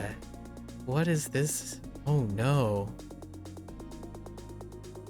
How do you? Oh, to bounce. Dang. That one's a little weird.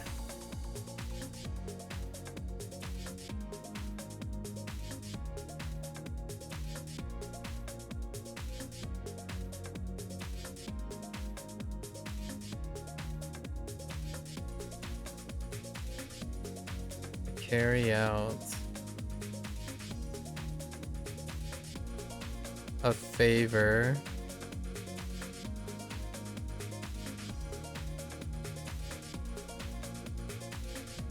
Oh no.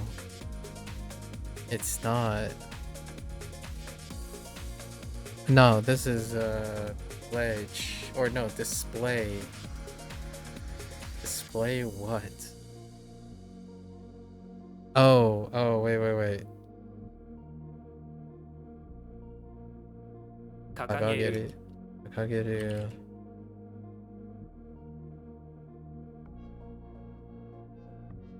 Oops.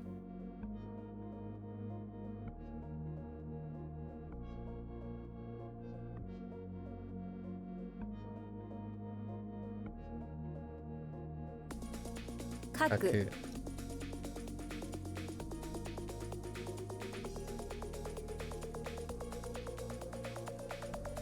Boeki.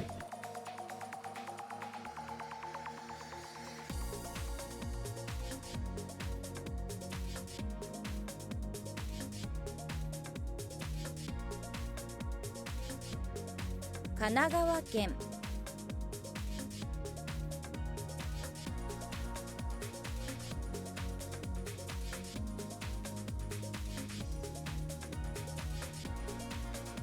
知恵 Yeah. Excuse me. Chie.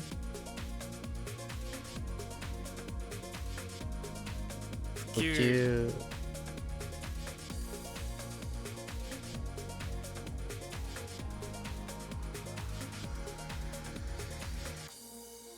Diffusion is weird. 眉間 can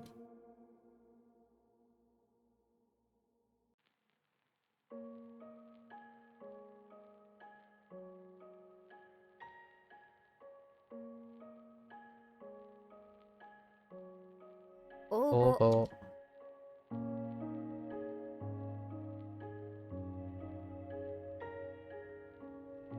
Jin. Jin.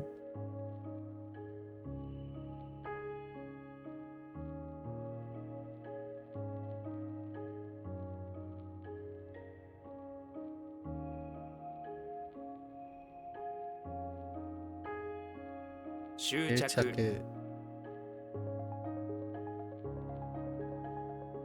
Clinging to.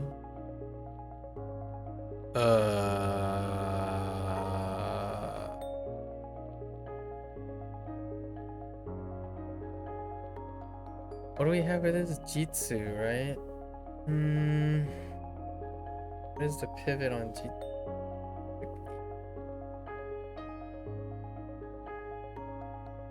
I think this is before I started. Oh, well.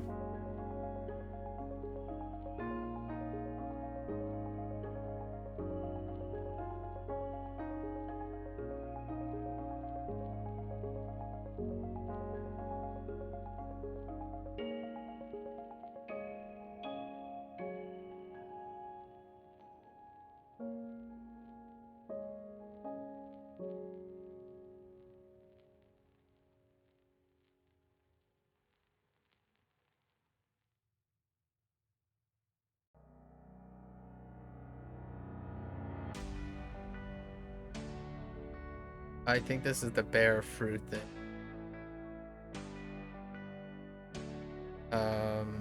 It's the secondary meat. That's probably Minori. Oh, whoops. Minori. Or like harvest. I was a bit off. I think one of my tea didn't work or something. 債券 Saiken. Oh, 奇跡 Kiseki.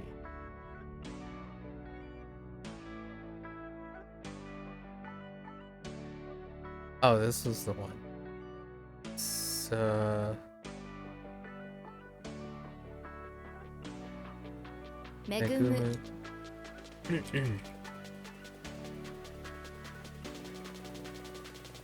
ルイダ。ルイダ。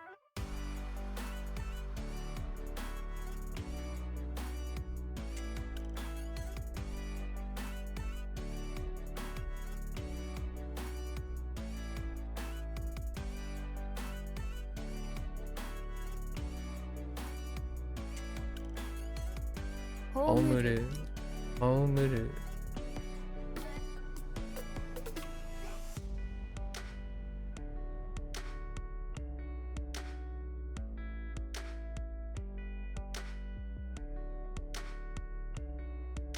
指摘。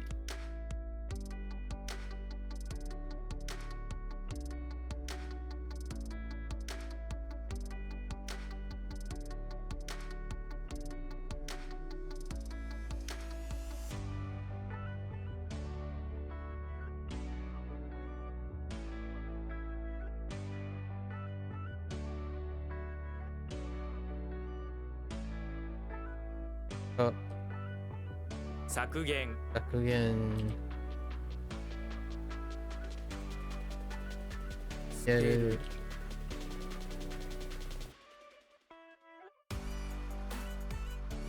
業業。What? Oh no. 漁漁船船。漁船。I don't want to talk about it. 震災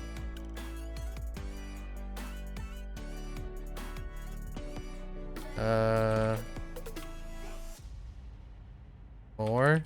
More!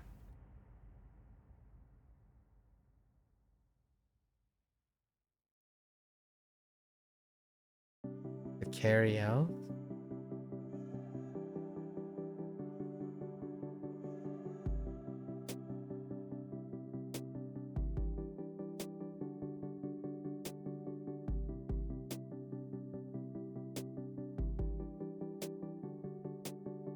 Shoe. Do we use shoe for this? So what are the shoes? Oh no, this is oh no. Where's my tea? Toru. Take. Or I guess to carry out, it's fine.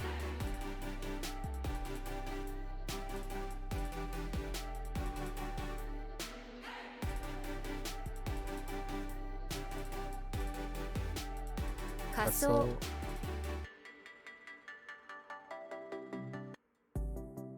刑事。刑事。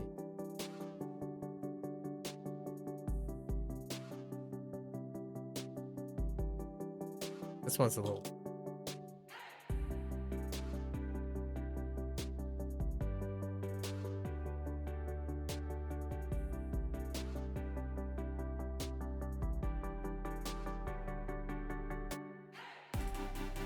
All right, there we go.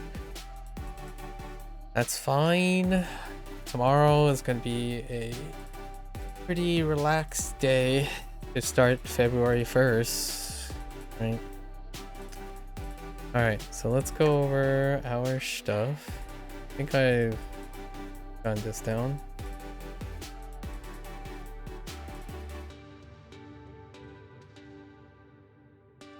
Okay. Okie dokie. Let's do our definitions. Day 2. We got the hops. Not that type of hops. We got the afflicted. Got the explode. Oh, I skipped one again. Preparation.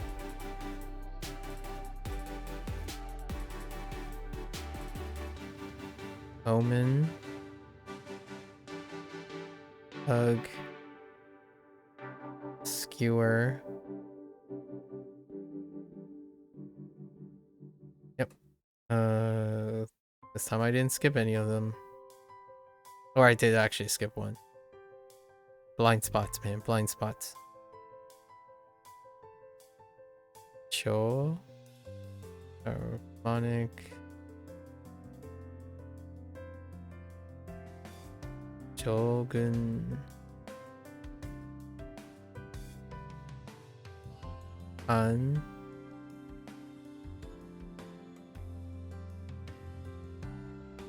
Back.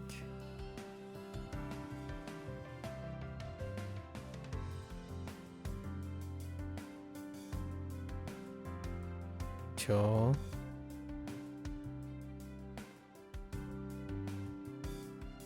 Dad. Alright. Let's do our reads. Got Cho. Up. Sho. Shine. Yo. Raw. Fishing. Show. Preparations. Yeah. Punish. Oh. Recruit. Shu.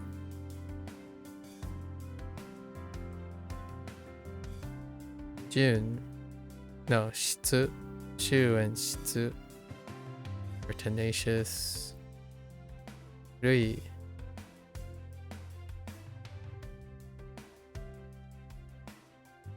For base. Oh, crumble. Un. Afflicted. Modo. Return. Call. Confront. E. Resist. Inu. Kinu. Inu. Silk.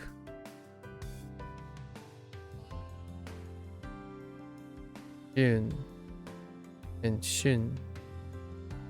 Season. In season. One. Golf.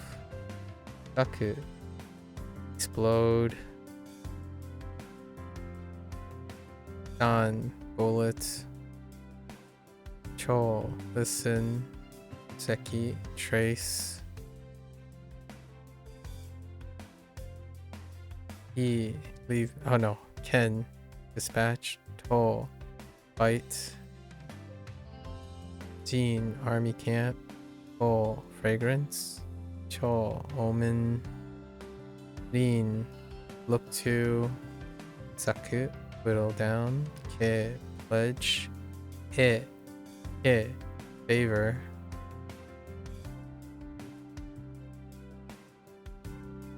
Oops. Da. Bug.